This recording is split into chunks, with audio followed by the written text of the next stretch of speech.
Welcome back to another episode of State of the Arts DMV from Black Rock Center for the Arts. This is the podcast where we bring you in-depth conversations with artists making waves across the DMV and beyond. I'm your host, Orietta, and today we have a truly special guest with us. First, this message. With more than 30,000 spectacular square feet that incorporates 2 theaters, 2 galleries, rooftop terrace and lounge, and soaring ceilings, Black Rock is perfect for your next event, big or small. Conveniently located in the heart of Germantown, Black Rock offers elegance, functionality, and exceptional service at a fraction of the cost. Contact us by email, rentals@blackrockcenter.org. And we're back. I am here today with Brian Prechtl, the Director of Education and Community Engagement with the Baltimore Symphony Orchestra and a Baltimore Symphony Orchestra percussionist. How are you today, Brian? Great. It is great to see you and great to talk a little bit about the Music Box. We just saw each other a couple weekends ago, and let me tell you, we are so delighted to have the Music Box program in residence at Black Rock this season. Could you give us the overall view of the program? Sure. Music Box are short programs, 30 minutes, and they're designed for our youngest BSO fans, which are children up to the age of 3 to 5 and their families. And it gives them a chance to see the instruments up close, hear some short classical pieces, and sing some songs with our leader, Miss Maria. Maria Broom leads all these programs. Good morning to you. Good morning, good morning. Oh, how do you do? I'm well, I'm well, I'm well, thank you. I'm well, I hope you are too. Brian, why is it important for the BSO to be in Germantown?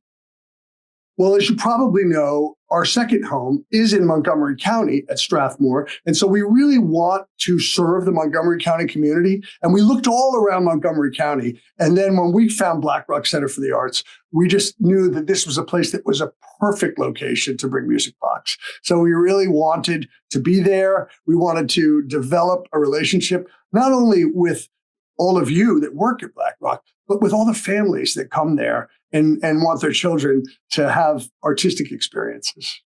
The Music Box program, as you've shared, prioritizes early exposure to music. Why is that important? It's really key for children to start engaging their whole brain. And I think we all realize that music, it makes the brain work in ways that nothing else does. I mean, if we've looked at brain scans and we see parts of the brain firing that don't fire in any other way, even through literature or in physical play, something about music makes parts of the brain come alive. And we all know how important that is in early childhood development to get our children engaged in this way. Plus, there's something about music that also is universal. It brings us all together. It brings families together. We have a universal language, which are these little tunes that we all know together. And to be able to weave those into a performance for families is just priceless. For those who have never attended, what can they expect from a Music Box program? As we learn more and more about how children develop, and especially young children, sensory-friendly experiences allow children to have an experience that's right for them. Some children are very dynamic. They want to be up. They want to be close. They want to move around. Some children are a little more shy and they want to be a little further from the action. This environment allows families and children to experience this however they want. They don't have to sit in seats and keep their hands folded on their lap and be quiet. They can be up. They can be moving, they can be rocking, and they can be clapping. There's a lot of participation. We really encourage that. We actually build it into the program so that nobody needs to be self-conscious about how their child is going to behave themselves at a program like this. It really is all about experiencing it in all the ways that kids are so good at. Could you share a little bit about the types of instruments that children and their families can experience? So when you take your family to an orchestra concert, of course, it's a big, huge group on stage, and it can be a little overwhelming and a little bit distant. The great things about these shows is that they're up close, really right in front of the children. They get to see the instruments. And after the show, they get to come up and look at them really close up. It helps them understand that these are individual instruments, and they can, in this show, grasp the brass instruments. And in the next show, you're going to see the different string instruments. So they'll see the violin, the viola, and the cello, and they'll see, oh, that's a different kind of a family of instruments. Then they'll see woodwind instruments, and in the end of the year, they'll see a jazz quartet. So they get to see all of the instruments in a way that makes sense to them because it's not overwhelming and it's right in front of them. Wonderful things about music is that you can travel anywhere with it, including a galaxy far, far away. Now, when you're flying your spaceship, be careful to not fly too fast or the Empire might come get you.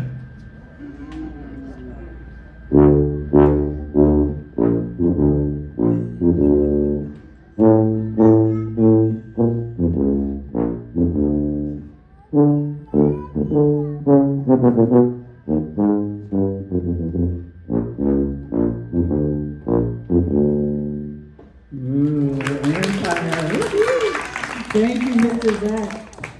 Okay. How do the instruments shape the themes of the programming?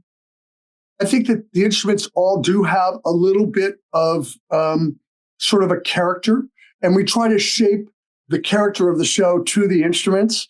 I'm a percussionist. So when we have percussion instruments, of course, there's a little more energy. There's a real percussive sense of excitement and exuberance. And the show will usually carry that kind of a flavor to it. The brass instruments have a very resonant sound, and they're sort of majestic. You can imagine some sort of a big grand procession. And you could see that in the show that we just did last week. You'll see the string quartet is a little bit more intimate, and we're talking, again, bugs. Bugs is sort of a micro experience, where we're going to look down at this bug, and strings can have that little bit more finesse and finer sounds. So I think that there's something that will be evident when they come to see the Bugs program in just a few weeks. And finally, the woodwind quintet, they are the real colorful instruments in the orchestra, and you'll see a lot of color in our dinosaur show that's coming up in January with the woodwind quintet. Do you have any personal memorable moments or feedback from families that highlight the impact of these programs? We do. We have some people that are really dedicated to this program. We have one young family who brings their 3-year-old who has his own violin. And he brings the violin to the concerts, and he stands there and plays his violin. And he's not putting out a lot of sound. But I mean, here are our music lovers of tomorrow, maybe even our future BSO musicians that are, finding their voice in our concert hall. And that's exciting to look at, and it really makes you realize why we do this work. That's beautiful. Thank you so much for sharing that. I have a huge smile on my face right now. That just makes my heart sing. The BSO is known for its robust educational programs, and they span all the ages. What are some of the programs that families can look forward to for their children? This is the start to a family's experience with music through the Baltimore Symphony Orchestra, through these music box programs. But after that, there are lots of other touch points.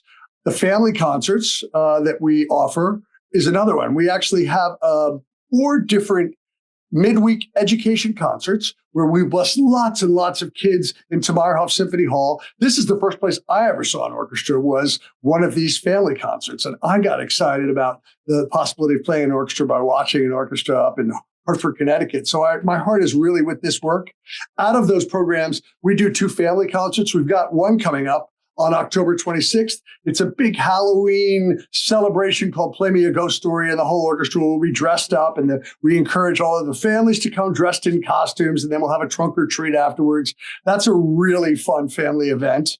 We're also doing the Nutcracker for families and children in December. There's lots of family programming during the holidays, of course. The next level that we try to reach to families is our OrchKids program, which is to underserved communities and to try to get instruments in young children's hands at a very early age. That's a really dynamic program here in Baltimore City, and it's really changed a lot of lives over the last 16 or 17 years. Then we have the Baltimore Symphony Youth Orchestras. We have 4 youth orchestras, and these are for the students that really get excited about playing instruments in the orchestra, and we start them from ages 7, and they go all the way through high school. We're actually taking our top group on a European tour next summer to Lisbon and Porto in Portugal. And then in terms of lifelong learning, we offer something called the BSO Academy for adult amateur musicians. These are people that maybe used to play their instruments when they were younger, and they pull them out of the closet, dust them off, and they come for a week of basically, it's like orchestra camp for adults. They sit side by side with BSO, yeah, and they get to play. They get to play chamber music and orchestra music, and it's a little scary for them sometimes, but they have an amazing experience. And many of these folks have been coming back. We've been doing this for 12 years now, and they keep coming back. They just love it. So we really do try to feature lifelong learning. For everybody. I love that. I'm totally going to have to look into the program for adults. Brian, this has been such a lovely conversation. I really appreciate everything that you're doing and your team is doing at the BSO and bringing this beautiful experience to Germantown. Could you please tell us where we can see you next and where people can see the BSO if they miss you in Germantown? The next program we're doing is Bugs, and we'll be at the Black Rock Center for the Arts on November 16th. If you miss it on November 16th, you can come to the Meyerhoff on November 23rd. And then we'll be doing more concerts in the new year. January 11th, we'll be at the Meyerhoff, and the 18th at Black Rock for Dinosaurs. I know how many kids get crazy about dinosaurs. Come on out and see that. Then you're going to learn about life in the water in March. We will be at Black Rock on March 15th, and we'll be at the Meyerhoff on March 22nd. And finally, if you want to learn about great big animals and hear a jazz combo, you can come back to Black Rock on May 10th. And before that, we'll be at the Meyerhoff on May 3rd. Amazing. Thank you so much. Is there anyone that you're looking forward to the most? Are you participating in any of them?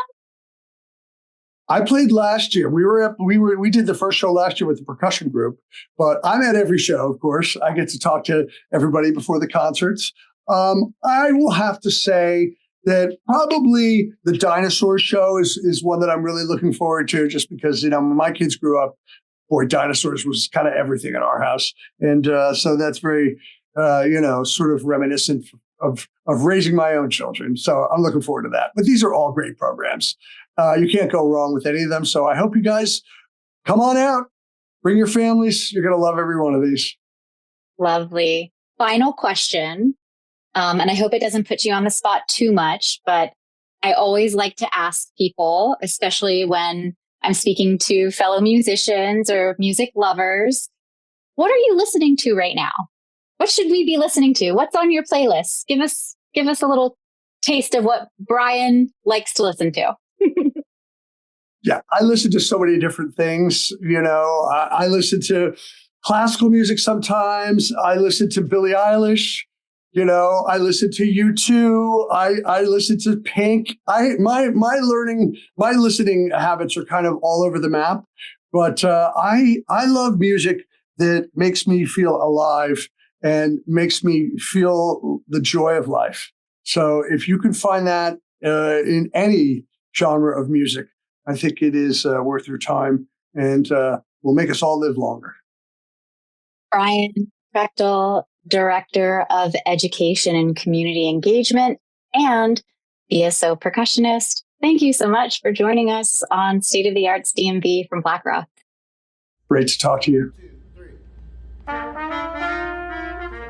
Black Rock Center for the Arts is supported in part by funding and grants from Arts and Humanities Council of Montgomery County, Maryland, Greater Washington Community Foundation, Maryland State Arts Council, Mid-Atlantic Arts Foundation, the Morris and Gwendolyn Cashritz Foundation, Rogers Consulting, Montgomery College, M&M Properties LLC, McNeese, Hughes, and EchoStar Company, Invent Trust Properties, Envario Network Engineers, Simply Fresh Events, Wegmans, Supporting Strategies, Potomac Valley Alumni Chapter, Visionary Eye Doctors, and Minkoff.